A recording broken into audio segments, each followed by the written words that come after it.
can never be the same again. Hollow-eyed thing of Dunmere Forest. There are forests you can walk through without fear. The kind with birdsong at dawn, rabbits darting between the trees, and shafts of warm light breaking through the leaves. Dunmere is not one of those forests. Dunmere is different. Older than any map, darker than any night.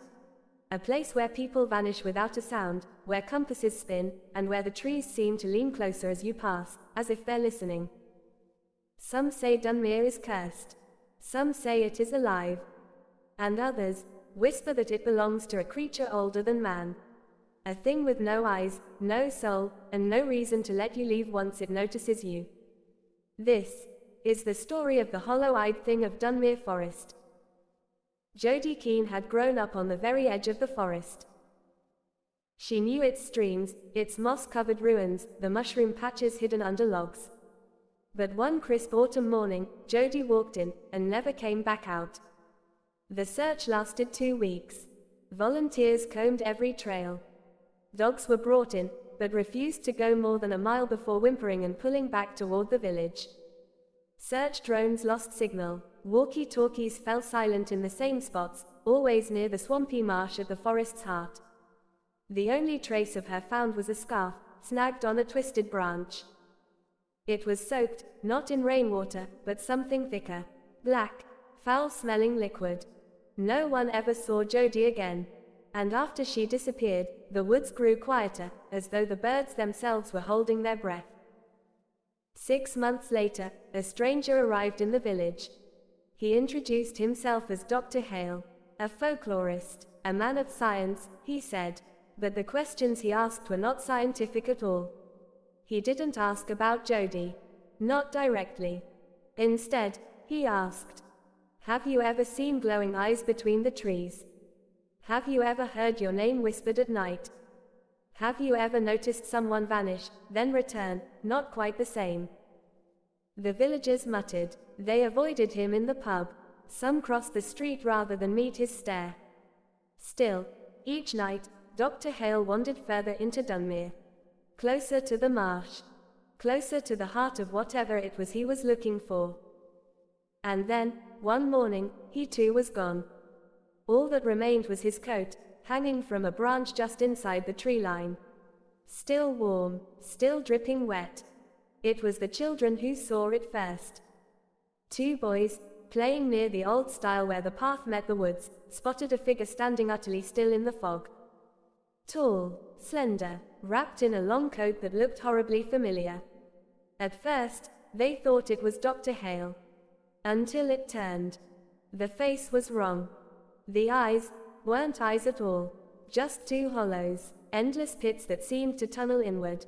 From them, a cold wind blew, sharp, metallic, smelling of rot and stagnant water. The boys ran. One never spoke again. The other woke every night for weeks, screaming about a voice calling him back to the marsh. Soon the whole village was dreaming. Men, women, children, it didn't matter. They all described the same thing. A path through the woods, silent except for the sound of something breathing. A fog so thick they could barely see their own hands. And always, at the very end of the path, stood a child. But its arms were too long. Its joints bent the wrong way, and when it beckoned, its mouth opened far wider than any human mouth should. "Come back to the marsh," it whispered. Again and again. Some villagers woke up with mud on their feet. Others found twigs in their hair, or scratches across their arms. One man swore he'd woken in the middle of Dunmere itself, barefoot and shaking, with no memory of walking there. The dreams were not dreams at all. They were invitations. The marsh sits at the forest's center. A wound in the land. The ground there never dries, even in summer. The water is black, oily, and slick. No birds sing above it. No insects buzz. Even the trees grow warped around its edge, bark spiraled and split as if twisted by unseen hands. That's where the hollow-eyed thing waits. Some say it was never human. Others claim it is made of humans, the souls and bodies of everyone Dunmere has ever swallowed, woven into one shifting, endless horror. It doesn't hunt with sight. It has no eyes. It hunts by the cold fear in your chest. The faster your heart beats, the closer it comes.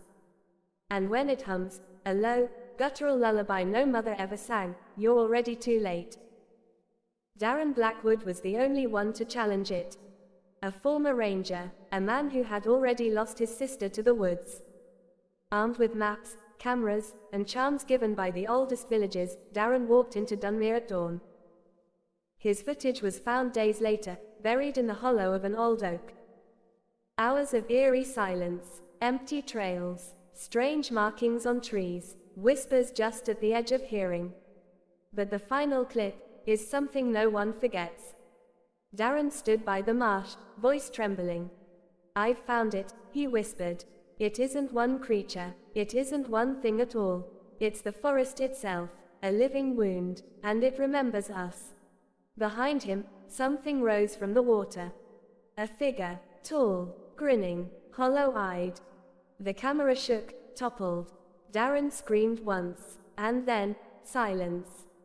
The last image was the marsh, rippling, as though something enormous had just slipped beneath the surface. The government called it a geomagnetic anomaly zone. The villagers stopped calling it anything at all. But Dunmere still stands. Still swallowing hikers, wanderers, and the curious. Still whispering in dreams. They say the forest is growing, its roots stretching further each year, pulling the marsh closer to villages, to towns, to you. So if you ever find yourself walking in unfamiliar woods, if the air grows still, and the birds fall silent, if the path behind you seems to vanish, and you hear a childlike voice whisper, "Come back to the marsh," run. Because once the hollow-eyed thing notices you, it never forgets. And one day, it will follow you home. If you enjoyed tonight's tale, remember to like, subscribe, and share it with someone who loves a good scare.